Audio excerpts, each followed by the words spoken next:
Hey, you want to hear a fun fact? Did you know that you could double Disney World and Disneyland cast member salaries, and you still wouldn't cost the Walt Disney Company more than 3% of its annual revenue? My name is Matthew, and I'm running to become the next Disney CEO. Now, are we literally going to double cast member wages? Let me put it this way. Driving a tram requires less technical training than being an engineer, so engineers should earn more. But my grandfather was the president of a federal workers union, and even sued the US government in a landmark federal case fighting for overtime pay and better working conditions.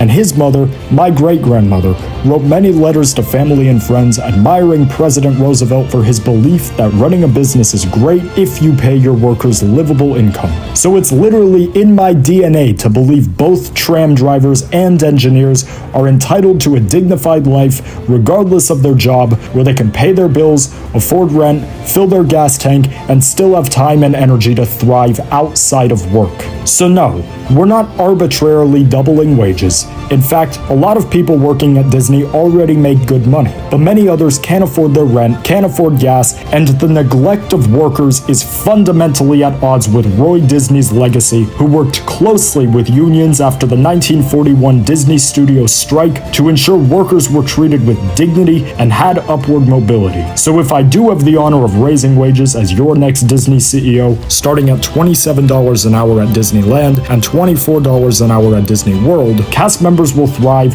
not just survive. Brand morale and public trust will soar, and shareholders are going to be very happy and excited to invest when I personally expand the company's equity through new, original franchises for the new generations. With me, everybody wins.